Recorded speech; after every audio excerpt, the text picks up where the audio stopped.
Hey guys, it's Erin Duvall. And Terry Baker. This is my infamous producer and dear friend Terry Baker, and we are here with y'all today to talk about One by One. Yeah, but let me say this. I am half of the dynamic duo that is Terry and Simeon Baker. Yes, the Baker brothers. Yes, they are two of my best friends and have been my producers for quite some time now. Yeah, going on 4 years. Yeah, long time. Wow. Yeah, that's an interesting story. But we are having a really good time, and we are still, promoting this album. Yes, we are. No, I'm just kidding. This album was really special. So I met them in it was 2020. Was it? It was right on the edge of COVID. Oh, so it was right after the pandemic, right? No, we were in the pandemic. We were in the pandemic. So it was fall of the pandemic. Yeah. That's right. So it was fall of the pandemic, and I actually had gone to do some work for them for something else. Yes. And then we went into the studio to write, and I had just gone through a divorce. Okay. And I had a lot of material, and the writing process for this album was really special because it felt super cathartic for me.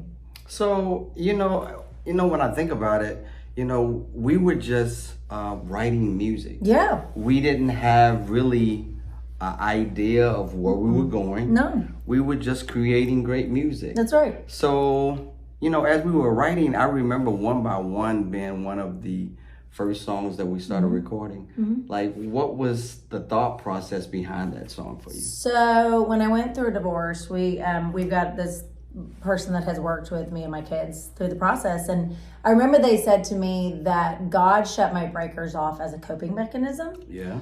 To protect me just from feeling things. And that over time, through healthy relationships and great relationships with my friends and significant others and my children and my family, that those breakers would turn back on one by one. Okay. And I thought that concept was so cool and really, visually speaking, really, related to what I was going through in my own life. Mm-hmm. So that's where that song came from. Okay, so I know for me, in creating and producing, I know one side is the musician side, so I'm a drummer. Yes. First off. He's played for Kirk Franklin for how many years now? 24 years 24 years. 24 years. That's a long time. Kirk Franklin's won 19 Grammys. I started out in Nashville, though. I remember one of my first, the first time I met Barbara Mandrell. We did a show with her with the other artist that I was working with named Bobby Jones. So that was a big thing. So country music and the whole Nashville scene, that was a big part of who I was. Oh, for sure. So I know producing, one of the things that I love musically is, vocals. Right. So me as a drummer, I learned music by the vocal production. Okay. So on one side where Sim does the music side for the most part, I am a part of the vocal arrangement and putting it all together at the top. Right. So for you, what is what side of the process means more to you when it comes to recording and this record? Well, for me, the songwriting is the biggest part. Okay. As a writer, right? Okay. So I went to school for writing. I was a journalism major at the University of Texas, communications. Writing is like my personal diary of life. So I always write about my own experiences, and that helps me get through whatever it is that I may need to process at that time. Okay. So songwriting. And then vocals would definitely be the next thing, since I'm, professionally trained singer. but I always gravitate towards really interesting voices, and those are things that lead me in certain directions of what I want to do. But then the overall production I love. Mm-hmm. I love the whole entire process, how it starts as a seed, and then I kind of write an idea and a little melodic idea, and then it becomes this massive thing, and then you take it to the stage and it becomes even bigger. That's what was fun, actually, because this was our first time working together. Right. So we went into the studio, and Erin had this book, or an iPad rather, where she had all of her. I write fast, so I do it on a computer. What was interesting is she had all of these thoughts about what you wanted to talk about. That's right. And what we would do is I said, so tell me or let me hear a vocal melody that you have for this thought. Let me pull out my 600 vocal recordings.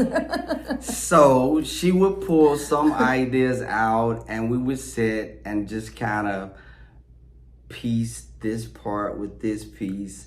And I think we had a guitar player. We did. So we had a guitar player in there. So Michael Allen, actually. So I would hum out what I was hearing from what you were giving me. And then I would take it home, put music to it, bring it back to you and say, hey, finish the lyric, you know, so we can then finish the complete song. That's right. So that was kind of like the process of what we for did all of them. For the whole record, really. And the song by song. Well, and the reason we named it One by One was because what was interesting as we kind of went through all these songs, at first, like he said, we didn't have, a lot of times when you sit down with an album, you're like, this is a heartbreak album. Yeah. And we never really had that conversation, but of course, because of what I had gone through in my own personal life, it became a post-divorce album. It wasn't so much heartbreak, it was more about like the evolution of what I went through and kind of the phoenix rising from the ashes and becoming a different person through the process of pain. Yes. But the That's album, the song Wings, by the way. That's Wings, yes. Learning to fly on your way down. But what's interesting is that all the songs actually really relate to one another and connect to one another. And so for this particular album, in a backwards way, it actually was a project and a whole thing. Yeah, I think that was the magic behind that for me. And after I saw the lyrical content that you were writing about, you know, it was easy to kind of paint this picture and tell this story musically of your journey and what you went through and the things and how you rised out of the ashes. Oh, and that all phoenix, that look at me go. Yeah, so I mean that was great. I think we had a couple of different musicians that worked on it as far as from the writing perspective. It's true. Steve Bruton was really big in the Michael Allen, myself, Simeon, and me. Yeah. So that was the team. That was the team. Yeah. And we've got a lot more stuff coming out. Yeah, we had a lot of great musicians on this too. So many amazing musicians. We had Michael Burrell. We had Travis Toy. Your friend from here. Of course you would say that. Now I'm gonna blank on his name. Hold on, he played for the Eagles forever. I could see his face and his hair. Oh man, it's horrible. It's gonna come to me. Don't worry. We also had Rick Watford, from Atlanta. And a couple of different singers that did background. Yeah, Taylor Nix. Yes, and our friend from Connecticut. Oh, she's a badass. Kimberly Jolie. That's right. Yes, yeah, she was amazing. Yeah. But why? Milo Deering. That's his name. Thank you, Milo, I love you, buddy. I'm sorry if you see this. Sorry. Just a post. Yes. You know. Yeah. Too many kids. Just kidding. Really, really awesome people. And, you know, that's the best part about us working together is that he has so many connections from the past. Yeah. And then I've got a bunch of people because I used to live in Nashville. Well, I didn't live in Nashville, but I worked a lot in Nashville. So know a lot of people too. And and these building a good team. Yeah, all of these people they play with the other artists, Mark Lettieri and you know, like she said, the Eagles and Snarky Puppy and Rick plays for a lot of different gospel artists, but he spends a lot of time in Nashville as well. So of course, and then me and Sam. It was a versatile record and a writing process. So it was fun. And what's crazy is we can't wait for you to hear what's getting ready to come out. That's right. That's right. If you were at our foundation event, so I own a foundation, it's called Twice the Love Foundation. It raises money for single parents because I am a single mom with 4 kids. And it helps with the financial and emotional stressors of being a single parent and really changing the dynamic and the dialogue. Yeah.